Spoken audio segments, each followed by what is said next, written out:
Now, one thing I learned throughout my life is that I don't share books that I really care about. Now, this is definitely not in line with the feeding of the 5,000 story. I know that, but let me tell you why. My experience in lending out books is that they either never get returned or the person borrowing them basically destroys them when they return it to me. Now, you have to understand that I like to write in my books. I write notes. I underline important points. Therefore, the books become my study notes. In the 1980s, I learned self-hypnosis from a really wonderful lady. She recommended a few books for me to read. I was able to find the books in the local bookstore. For you young folks, by the way, who are listening, you had to go to a bookstore because the invention called Amazon hadn't existed yet. I wrote a lot of notes and a lot of questions in the margin of this particular book. I would then go see my teachers, and we would discuss the notes and the questions. And yes, I wrote those notes also into the book.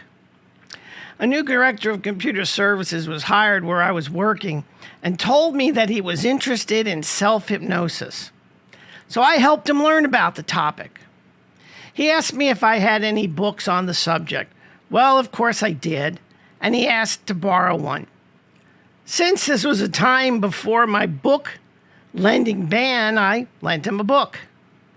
After 3 months, I asked him if I could have the book back. I needed it to continue my studies. And he said that he lost it. And I was very disappointed. A couple days later, I parked my car next to his, and there was my book sitting on that back shelf of the car. It was clear that the sun baked the book because it was all curled up and somewhat mangled. So I told my boss that my book was in the back of his car, and could I please have my book? Sure, he gave it to me, but most of the writing, it was gone because it was the summer months and it was very hot in that car. I was devastated because all my notes were gone. And that is when I adopted the no lending of a book policy. As cool as this story of the feeding of the 5,000 is, I haven't changed my mind about lending books. Your question may be, how does my story relate to a feeding story? And that is because you've all been told through the years that this feeding story is Jesus multiplying food. Therefore, Jesus has to be the incarnate God. And there's nothing wrong with that understanding as a really good beginning foundation. But when you look at the story's details, there's a lot more to it. The people who sat to listen to Jesus were a mix of locals and travelers. It was customary for travelers to carry food and conceal it in their garments. It is interesting that Semitic people were and still are generous people. In Jesus' day, if you visited a home, you would receive a meal even though you might have been a stranger. However, when traveling, the custom was different. People concealed food so they would not share it. Why? Because there were no Burger Kings and McDonald's on the road. Therefore, people had to carry enough food to get them to and from their destination. The rub is that a traveler would not bring food home. Wasn't allowed to do that. Therefore, on the way home, they shared their food. Now, the boy brought forth 5 barley cakes and 2 fish. This is hardly enough food to feed 5,000 people. So now comes the miracle. Jesus blesses the food, which was expected, and then he starts to distribute it to the people right in front of him. The people who had concealed food brought out their food and they shared it.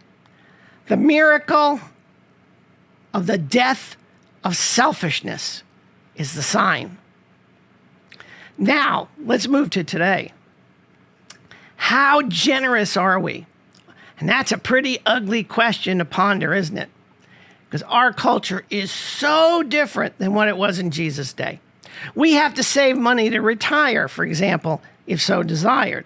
There are appliances in our house that we use on a daily basis that we would not want to share. How about a big item like your automobile? Sharing your car with your neighbor probably does not happen too often. So, how do we change a society of sharing?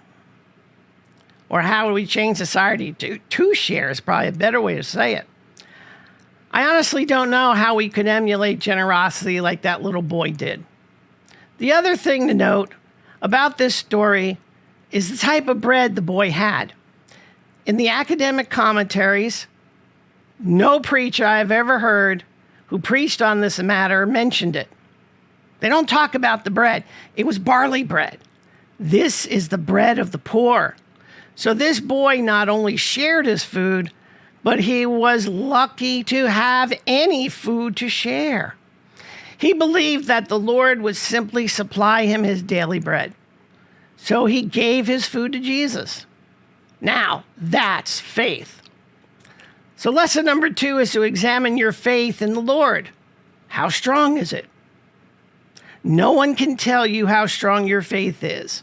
You have to determine it for yourself. This message, then, is one that doesn't offer answers to you. Instead, it offers questions for you to think about. Sharing and strength of faith are the 2 subjects that I leave you with to work on. May the Lord add his understanding to each. May he guide you on a path toward righteousness. God bless you for listening to this message. I hope it helps you in some way to at least be thinking about your situation. And as always, yes, shalom.